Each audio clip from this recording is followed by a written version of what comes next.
saya Farid Muntahadi dengan nomor NIM 2307119. Kita dari kelas 1D Keperawatan. Di sini kita lagi membuat tugas video mengenai teknologi dan media sosial, di mana tugas ini untuk memenuhi ujian tengah semester mata kuliah pendidikan kewarganegaraan. Dan untuk kalian semua, selamat menonton.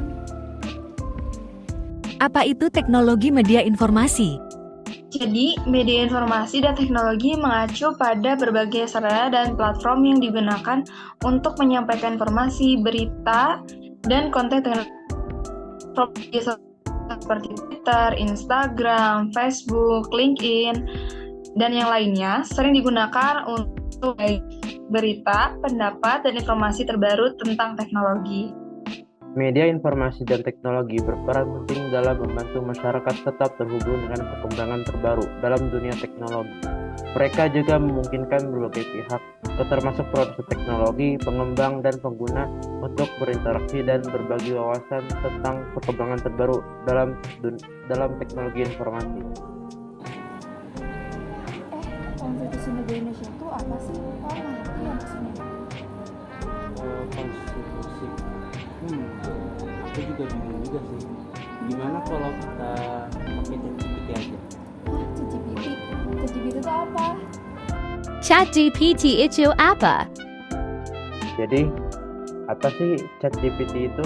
ChatGPT atau Generative Pre-training Transformer adalah kecerdasan buatan yang cara kerjanya memakai format percakapan.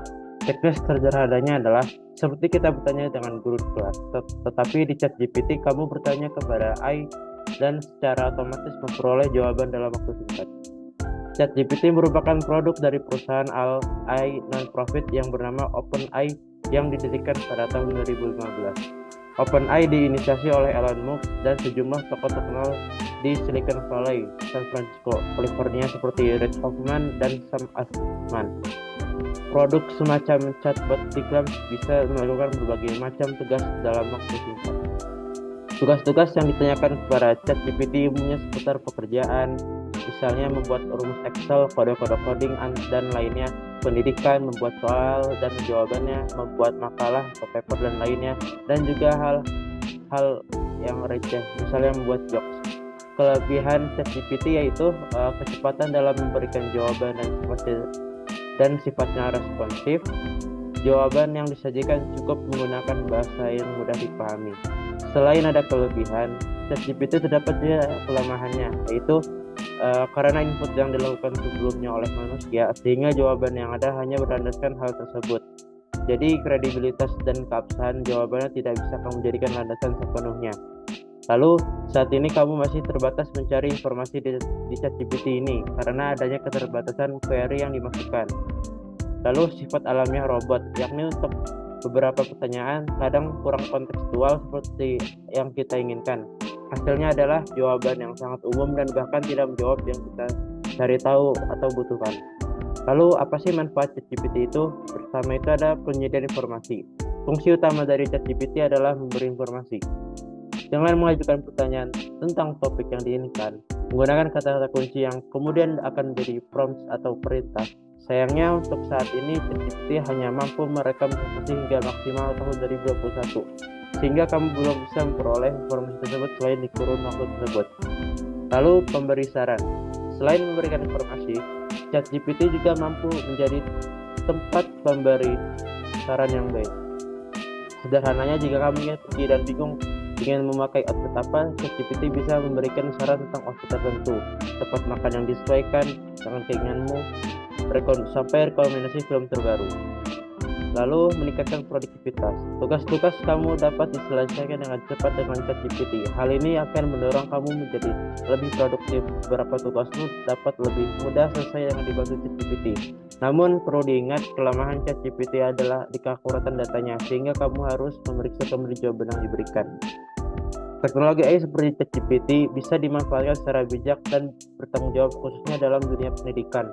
Pendidik dapat menggunakan ChatGPT sebagai media referensi ketika mengajar, tentunya tanpa khawatir terjadi miskonsepsi yang mungkin terjadi, mengingat pendidik dapat menyaring informasi yang ada.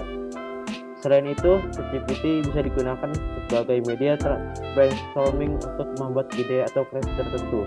Gaya bahasa yang digunakan ChatGPT sesuai digunakan untuk melakukan curah pendapat atau eksplorasi ide. Adanya ChatGPT juga dapat dimanfaatkan sebagai media pembelajaran bahasa asing, misalnya untuk penerjemahan, terutama bagi pelajar Indonesia yang umumnya menjadikan bahasa asing sebagai bahasa kedua dan atau ketiganya. Teknologi AI khususnya ChatGPT dapat memberikan kemanfaatan membuat proses pendidikan yang inklusif jika dimanfaatkan tepat. Kurang lebih begitu tentang ChatGPT. Nah, ChatGPT itu kayak gini loh. Gimana?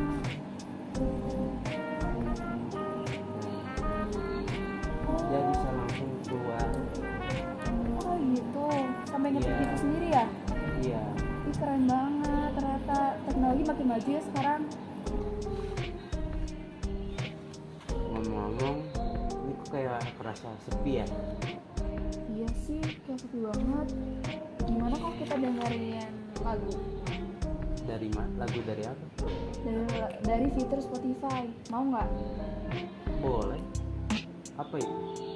Nah, Spotify ini Apa itu Spotify? Nah, jadi apa sih sebenarnya Spotify itu? Nah, Spotify itu adalah platform streaming musik yang sangat populer, di mana anak-anak remaja maupun yang sudah dewasa yang bekerja pun udah tahu nih Spotify itu adalah media untuk mendengarkan musik gitu, streaming musik. Tapi gak cuma platform tentang musik doang. Di sini tuh ada media untuk berita atau media informasi yang lainnya. Nah, Spotify ini tuh ada beberapa fitur seperti podcast. Jadi podcast itu adalah di mana adanya kayak ngobrol bareng sama pembicara yang kayak gitu. Terus ada berita audio juga. Jadi beberapa stasiun berita dan berbagai media besar menyediakan berita dalam format audio melalui Spotify. Nah, selanjutnya ada juga playlist informasi. Beberapa pengguna Spotify mungkin bisa membuat daftar putar atau playlist audio yang berkaitan dengan berita dan informasi tertentu. Nah, kayak gitu teman-teman Spotify itu. Jadi nggak cuma sekedar musik, ada juga podcast maupun berita. Kalau podcast itu bisa yang baru-baru, yang bisa, tapi kalau itu nggak hanya formal. Kalau misalnya berita kan itu formal, nah kalau podcast itu nggak selamanya formal, bisa tentang hal-hal lain gitu. Kayak gitu teman-teman. ini kayak gini, fitur-fiturnya juga baik banget. Ada apa aja? Ada yang bisa dengerin musik, bisa dengerin berita juga di sini, bisa dengerin podcast juga. Ini baik banget sih pada fiturnya, gak cuma bisa dengerin musik. Tapi sekarang kita dengerin musik aja yuk, biar gak bosan. Lagu apa? Lagu apa aja sih, terserah. Lagu apa ya? Lagu hi-fi aja kali ya? Atau mau lagu Malik? Lagu Malik aja kali. Sambil dengerin musik, sambil ngerjain tugas, jadinya lebih enak deh. Iya, jadi makin asik. Terima kasih Terima kasih yang sudah menonton. menonton. Dadah. Sampai jumpa lagi. Dadah.